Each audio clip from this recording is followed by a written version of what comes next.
tidak ada pekerjaan.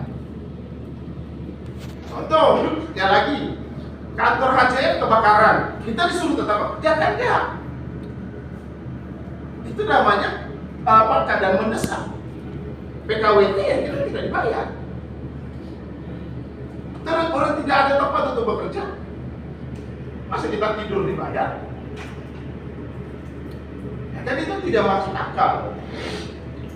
Itu PKWT itu menyebut itu. Kalau ada pekerjaan dibayar. Kalau dengan sengaja leasing tidak mempekerjakan karyawan, padahal ada pekerjaan sesuai dengan kontrak, itu baru leasingnya salah. Maunya teman-teman Pak, ya. Maunya teman-teman, apabila kita dipekerjakan di PT, harus ikut aturan kerja di leasing, karena kita melamar kerja di leasing. Paham, saya tahu ngerti. Jadi jam kerjanya, upahnya sekian harus ikut di leasing. Nah, karena kan perbedaannya jauh sama ini. Perbedaannya Ada jauh. selisih. Iya, jauh. Baru jam kerjanya ada hari ini. Pokoknya Ada. jam istirahatnya cuma berapa jam ya? Setengah jam sudah jalan lagi. Kan beda. Artinya kan bahwa ini tentang masalah tentang Masih tadi itu hasil di mana kita itu tetap bekerja, tapi Tuh. yang hasil itu barang jadi pertimbangan. Makanya ini kita cari solusi. Karena yang tadi saya bilang PKWT itu bersifat ada kerjaan. PKWT itu contoh paling dasar itu tentang panen buah, panen kayak bawang itu. Kalau tidak ada bawang yang dipanen, gimana pekerjaan itu ada? Kan sifatnya borongan PKWT itu. Harus ada pekerjaan. Bapak-bapak bukan PKWTT. Nah, kalau PKWTT itu sifatnya beda lagi. Itu pekerjaan yang tidak ada maupun ada, itu ada probation 3 bulan baru karyawan tetap. Kalau PKWT harus ada pekerjaan. Mungkin di sini ada yang tahu, Pak. PKWT kan. PKWT itu harus ada pekerjaan dulu. Makanya dia dicontohkan di borongan. Itu harus PKWT. Itu harus ada pekerjaan. Nah, kalau ada force major, ada alam, itu berarti tidak ada pekerjaan, itu dipuspon. Karena sifatnya harian dibayarnya, no work no pay. Itu ada di PKWT. Kecuali tadi saya bilang leasing dengan sengaja, taruh bom sana longsor, nah itu leasing dengan sengaja, itu pasti diinvestigasi. Bapak harus mengerti dulu PKWT itu apa, PKWT itu apa, bersifatnya seperti apa, dan bersifatnya seperti apa. Kalau leasing dengan sengaja ada pekerjaan dan dia tidak mau mendengar kontrak, itu salah. Nah dia tidak ada bisa lagi dikerjakan, dikancing oleh Harita sebagai pemutlakan. Terus apa yang mau dikerjakan? Ya terkait itu juga kami juga sangat memahami leasing ini tidak ada kerjaan untuk saat ini. Cuma di situ tanda kutip. Jadi kami itu jangan sampai dipindahkan ke leasing dengan tanda kutip pindah tanda tangan kontrak. Kami mau dipekerjakan di leasing itu seharus di bawah naungan di apa ya? Di PMI. Berarti di bawah naungan leasing. Oke, kami dipekerjakan, ayo dimanapun kami ditempatkan, oke, kami siap bekerja. Saya lihat masalah di aturan dan ya itu, makanya ada miss antara leasing dengan itu, ada miss, perbedaan aturan, perbedaan kaliannya juga beda semuanya. Makanya kalau ini saya jelasin tambah, makanya kalau PKWT itu ada force major bersifat mendesak, itulah cuma masalah. Kalian tidak ada pekerjaan. Pasti ada yang tahu di sini aturan PKWT dan PKWT itu pasti ada. Saya boleh baca PKWT itu bersifat borongan, ada pekerjaan, makanya ditentukan waktu.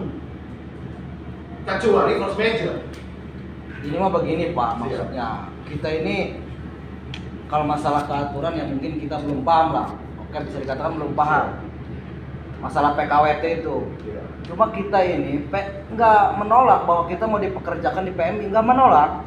Cuma kami itu pengen peraturan ini sama kayak peraturan yang kita sudah kerjakan di leasing. Nah terus masalah yang kedua, kita sudah tanda tangan kontrak di leasing 1 tahun. Nah kita sekarang sudah tanda tangan kontrak lagi di PMI. Otomatis kita berikatan dengan PMI dong. Nah apapun kita mengikuti aturan PMI.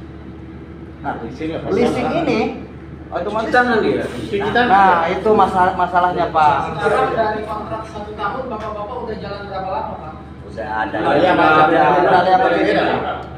Beda-beda. Izin tambahkan dulu ya Pak ya. Sebelum itu kita diskusi dulu bapak-bapak mungkin kita kembali ke basic aturan. Ya. Mungkin kan ini kan direkam nih, saya bicara sama bapak ya. Iya, Nggak betul. apa-apa, nggak apa-apa. Direkam, nanti tinggal bapak cocokkan dengan aturan hukum yang berlaku, boleh dicari di internet, boleh bapak bertanya dengan lawyer atau orang-orang yang bapak anggap itu mengerti tentang aturan hukum ketenaga kerjaan. Sekarang kita bicara aturan ketenaga kerjaan dulu. Aturan ketenaga kerjaan yang ada di Indonesia, hubungan hukumnya, kalau dulu itu sistem hukum perburuan dan sekarang sistem hukum ketenaga kerjaan, itu ada dua Pak. Perjanjian kerja karya tetap dan karya kontrak. Nah, kalau kontrak ini sifatnya tidak terus-menerus, biasanya per proyek. Ya. Kita bicara kontrak. Undang-undang itu dulu diatur di Undang-Undang 13 2003 dan belakangan diperbaharui oleh Undang-Undang 11 2020, diperbaharui lagi dalam Perpu nomor 2 tahun 2022 dan diundangkan oleh Undang-Undang nomor 6 tahun 2023. Sekarang saya bicara kayak gini. Saya terikat kontrak 1 tahun. 1 tahun ya, dengan perjanjian saya melaksanakan kewajiban pekerjaan apapun itu. Di Undang-Undang nomor 6 tahun 2023 yang terbaru saya ulang. Undang-Undang nomor 6 tahun 2023 pasal 61 ayat 1 huruf E. Saya ulang 2 kali. Pasal 61 ayat 1 huruf E tentang pengakhiran kontrak. Itu ada 5. Pertama, meninggal dunia. Kedua, selesainya suatu pekerjaan tertentu. Ketiga, habisnya jangka waktu. Keempat, diputus oleh pengadilan yang inkrah kan holisder area berkekuatan hukum tetap. Dan kelima, terjadinya sesuatu yang telah dituangkan di dalam perjanjian kerja dalam itu sifatnya alasan mendesak. Yang sering terjadi ketika 3 tahun yang lalu, misalnya kontrak sudah jalan, tiba-tiba pandemi, barang tidak laku, maka putuslah hubungan itu demi hukum. Nah, saya belum mau bicara apa PT setelah leasing ini rencananya. PMI kita nanti dulu. Kita bicara dulu tentang hubungan bapak dengan leasing. Itikat baik yang ditawarkan leasing ada 2 dari awal yang saya sampaikan oleh Pak Tony tadi. Kalau itu telah tertuang, ya, dan itu diatur dalam negara dan tidak memungkinkan pekerjaan itu diselesaikan karena membahayakan keselamatan jiwa, maka sebenarnya itu bisa putus demi hukum. Silakan cross check kata-kata saya ini nanti. Nah, pertanyaan sekarang bagaimana ketika kontrak masih berjalan? Itu tadi ada 5 itu tadi. Kontrak saya 1 tahun misalnya, atau karyawan itu 1 tahun, tiba-tiba di tengah jalan meninggal dunia, kontrak batal itu. Misalnya kontraknya 1 tahun, proyeknya selesai 3 bulan. Itu di aturan turunannya lagi bapak bisa cross check di undang-undang. Aturan turunannya itu undang-undang hierarkinya itu ada peraturan pemerintah. Peraturan pemerintah nomor 35 tahun 2021 itu bisa berakhirnya kontrak karena selesainya suatu pekerjaan tertentu. Dan yang keempat, putusnya pengadilan. Kontrak 1 tahun tiba-tiba perusahaan ini ditutup sama pengadilan. Karena apa? Karena melanggar aturan. Maka selesai juga. Termasuk juga karena yang itu tadi. Karena alam, kondisi alam, banjir, tanah longsor, kebakaran, sehingga pekerjaan itu tidak dapat diselesaikan. Nah, itikat baik yang disampaikan di sini adalah 1, kalau memang tidak mau melanjutkan di tempat yang baru itu dipulangkan atau ini benar ya. Dan yang kedua, ini kan belum terjadi, bapak belum tanda tangan kontrak kan? Belum. Di baru mau. Nah, sekarang solusinya bapak bisa sampaikan itu aturan dasar hukumnya. Kalimat ya bapak kan pasti kan sudah tanda tangan dan tidak tangan. Itu tambahan dari saya. Oleh bapak kita diskusi aja bapak. Jadi kita kasih tahu aturan yang betul, Iya. yang berlaku di sini, sehingga bapak tidak mengambil keputusan berdasarkan emosi. Ya. Itu yang kita mau sampaikan. Jadi pekerjaan yang ada tetap jadi prioritas kita sama-sama, ya kan? Bahwa tetap dapat penghasilan dan segala macam tanpa ada konflik. Kalau bapak juga konflik di sini dan dikeluarkan dari saya sini juga sama-sama yang rugi juga. Leasing tidak ada karyawan, bapak kehilangan pekerjaan. Tidak ada yang menang di sini. Kalau kita saling ngotot-ngotot itu. Sedangkan bapak juga kalau naik dari pengadilan industrial juga butuh waktu dan lama. Kalau bapak yang kita jelasin tadi saya bilang leasing yang membuat longsor ternyata tidak. Dan kami pun tidak sejauh itu Pak ya, tidak sedemikian mungkin, tidak sedemikian itu kami juga. Cuman kami itu hanya minta kejelasan saja. Kalau memang sudah tidak dipekerjakan di Lipsing, ya mau gimana lagi? Kalau kita udah nggak kepake di Lipsing. Artinya kan Bapak menolak dipindahkan dan mau dipulangkan saja. Ya, politik. Kembali ke begini Pak. Ya. Ya, kita hargai keputusan Bapak-Bapak itu. Ya, untuk pulangkan kita sekan ke pesawat sampai di titik awal kemarin. Maksud kami begini Pak. Kami mau dipindahkan ke PMI itu tidak masalah. Yang penting kita selesaikan dulu apa yang menjadi hak kita di leasing, karena kita datang dari awal di leasing, kita tanda tangan kontrak kerja dengan leasing. Siap. Saya memahamikan maunya kontrak sisa, makanya tadi dijelasin bahwa kalau pekerjaan sudah tidak ada itu bisa melahirkan kontrak. Mau Nah, dipulangkan atau mau dilanjutkan ke PMI itu tidak masalah. tapi kalau secara aturan tidak akan membayar sisa kontrak karena pekerjaan tidak ada. Bapak, makanya saya bilang bahwa Bapak bisa mengadu ke Disnaker untuk masalah ini. Makanya tadi saya pastikan apakah ini pekerjaan leasing yang membuat longsor. Ternyata tidak. Makanya saya ya, kalau memang Bapak mau seperti itu dan segala macam, silakan untuk ke pihak di Dinas Tenaga Kerja, ya kan? Sama-sama aja nanti kita cari tahu mana yang lebih benar dan kita naik ke pengadilan dan kita entah sampai kapan. Jadi Sampai ke sini. ada kayak gini Pak. Tadi yang dilaporin kan ada dua. Pertama, lanjut lagi, tetapi dengan ke perusahaan baru atau PMI. Atau kedua, menolak untuk lanjut berarti adalah pulang atau berakhir dengan kontraknya. Kalau untuk opsi pertama berarti dari bapak semua kan nggak ada masalah nih ketika pindah ke ini udah clear ya. Udah clear ya masalah ketika harus pindah ke perusahaan baru. Nah yang menjadi opsi kedua ini yang menjadi masih inilah belum jelas lah. Ketika opsi kedua ini kan dari Pak Tony udah menyanggupi bahwa ketika dari rekan-rekan semua ini menolak untuk dipindahkan ke perusahaan baru akan dibiayai untuk pemulangannya. Dan untuk sisa-sisa haknya seperti contoh ini kan sudah berjalan berapa bulan? Ya. Udah berjalan dari awal dari terakhir kali gajian sampai sekarang sampai tanggal ini contoh udah bekerja selama 20 hari. Nah untuk sisa ininya untuk sisa gajinya dari 20 hari bekerja dari terakhir kali gajian itu akan dibayarkan untuk sisa haknya akan diterima oleh pemerintah. Biar satu lensa nih sisa hak apa lagi yang mau Bapak tanyakan ketika opsi kedua yang ternyata Bapak ambil. Ya, biar jelas nih. Pak, berdasarkan saya juga kan katakanlah kita ini tidak tahu masalah-masalah Ya, itu. ya, Berdasarkan pengalaman teman saya, ketika tidak ada pekerjaan dia berhenti diputuskan kontrak. Sisa kontraknya itu dibayar gajinya. Iya. Gitu. Iya. Jadi kita ini teman-teman maunya seperti itu. Kalau memang tidak dipekerjakan harus bayar sisa kontrak. Ya, jadi Gitu. ini Pak, di sini saya nggak membela dari leasing, saya juga nggak membela dari rekan-rekan semuanya. Sini saya hanya menyampaikan bagaimana pandangan dari PO. Pertama, untuk masalah case seperti itu, saya kasih analogi aja biar gampang. Saya mau bangun rumah, saya udah sewa tukang-tukang untuk mengerjakan itu selama 1 tahun, kontrak selama 1 tahun. Ternyata setelah berjalan 4 bulan, uang saya nggak cukup, saya nggak jadi bangun rumah. Akhirnya saya batalkan kontraknya. Itu selama 6 bulan kontrak sisa hak yang akan diterima oleh tukang-tukang saya itu saya bayarkan. Tetapi itu nggak bisa disamakan dengan case yang sekarang, Pak. Karena case yang sekarang ini pekerjaan tidak bisa dilanjutkan itu karena adanya dari kondisi alam atau longsor. Untuk sisa hak yang lainnya pasti akan dibayarkan, Pak.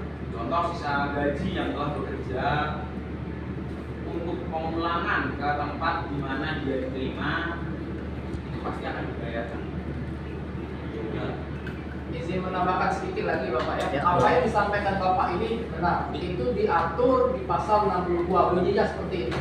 Jika salah satu pihak mengakhiri hubungan kontrak sepanjang selagi kontrak itu masih jalan, maka salah satu pihak yang mengakhiri itu akan membayar sisa kontraknya. Itu ya, itu di pasal 62. Itu, tapi dikecualikan yang pasal 61 ayat 1 itu tadi. Contohnya seperti ini. Saya mengontrak karyawan selama 1 tahun.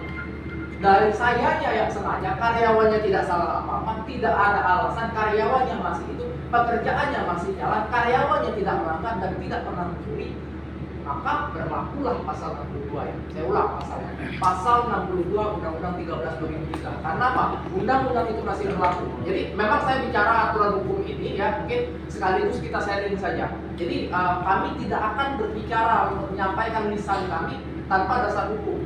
Karena kami bertanggung jawab di bidang itu. Cuma untuk masuk pada pokok perkara itu kita sebagai tempat diskusi saja. Karena apa? Bapak hubungan hukumnya dengan PT Riksi. Nah, karena PT Riksi bekerja sama dengan kita dan kami dari kita, kami memberikan pandangan-pandangan. Nah, itu tadi di opsi ini. Benar apa yang Bapak sampaikan? Karena nggak mungkin Bapak sudah kerja, tapi pekerjaannya masih ada, Bapak tidak salah dan tidak ada keadaan yang sifatnya mendesak, maka ya harus jalan. Itulah yang dikenal dengan yang namanya dalam hukum perdata tuan prestasi. Prestasi di sini bukan pencapaian, tapi seseorang pihak-pihak baik pihak pertama pihak kedua yang tertuang dalam klausul fakta sunt servanda itu dia harus melakukan perbuatan yang telah diperjanjikan, memberikan atau tidak melakukan itu. Nah itu benar apa yang Bapak sampaikan. Cuma itu tidak berlaku kepada suatu hubungan hukum yang dimana keadaannya itu tidak bisa dilanjutkan karena kondisi awal. Kecuali yang disampaikan oleh Pak Aguston dari pihak pertama dalam hal ini perusahaan dengan sengaja membuat kondisi yang sedemikian rupa sehingga pekerjaan Bapak tidak bisa lakukan, maka kewajiban untuk membayar sisa kontrak atau yang dikenal penalti ganti rugi harus dibayarkan kepada pihak kedua dalam PT karyawan. Itu Bapak bisa cek kata-kata saya ini apakah bohong atau tidak. Nanti kan ini direkam di sini, nggak apa-apa. Itu dasarnya. Makanya saya lihat ini dari leasing biar baik. Iya. Untuk ini secara otomatis itu PKWT itu berakhir. Ada force major itu. Nah, mau memindahkan, cuma memang keberatan dengan aturan, makanya ini harus kita bicarakan, kita kenal lagi dulu masalah tentang aturan dan segala macam. Seperti itu, TNI dan Riksi harus seperti apa. Kalau masalah dipindahkan Pak, itu kami berterima kasih Pak. Tapi kalau masalah cari lapangan kerja Pak, kami bisa Pak, sendiri-sendiri. Iya, makanya maksudnya tadi saya jelasin itu aja. Keadaan mendesak itu udah otomatis berakhirnya Pak.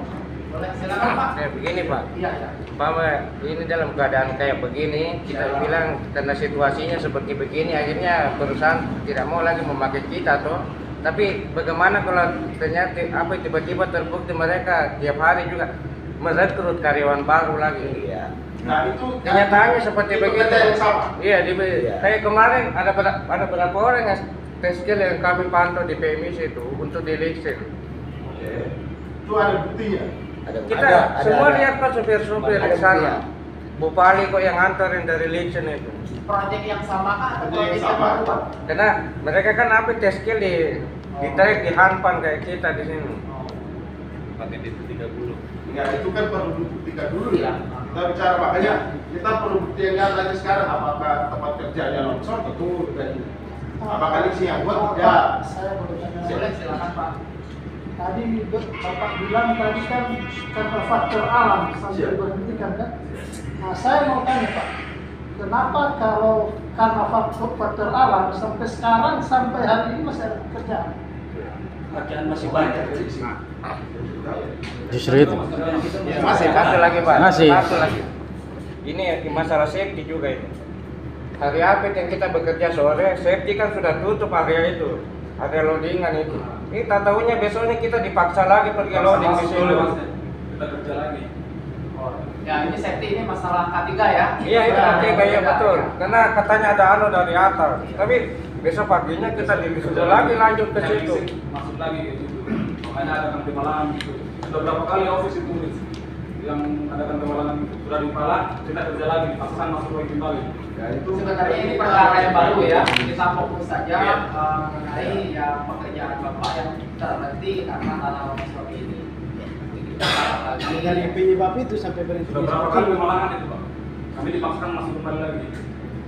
Ya mungkin ini kita tampung dulu Pak ya, kita menghormati pendapat bapak-bapak, ini yang kita Nanti nyampaikan. mungkin sekarang ini kita ngobrol dulu ya, ngobrol sama Pak Tony, sama DPRD dulu ya. Kita, saya lihat tadi ada opsional ya, tetap nggak pindah nggak apa-apa. Tapi aturan sesuai dengan leasing, kita cari jalan tengah ya. Gaji tetap gaji hitungan leasing gitu, nggak hitung langsung masuk PMI gitu. Makanya maksudnya itu kan tuntutan bapak-bapak. Itu ya. Nah masalah tadi yang masih ada pekerja dan segala macam ya itu kan kita harus cek lagi dulu. Kita nggak bisa main asal tuduh aja seperti itu karena itu juga menyangkut berarti kan bapak-bapak tuduh safety di Harita lagi, ya kan? Itu menyangkut departemen lagi yang lain. Tuduhan, Pak. Tapi memang kenyataan. Makanya artinya kan kita harus cek lagi. Itu dari departemen safety lagi. Nanti keterangan mereka seperti apa, ya kan kita tidak tahu. Perekrutan karyawan kemarin kan sana kan hanya yang inti tes itu. Ya lah keterangan dari bapak-bapak kita tampung akan kita verifikasi. Nanti mungkin kita ngobrol dulu, kasih kesempatan kita ngobrol dulu, nanti kan kita panggil lagi. Bapak.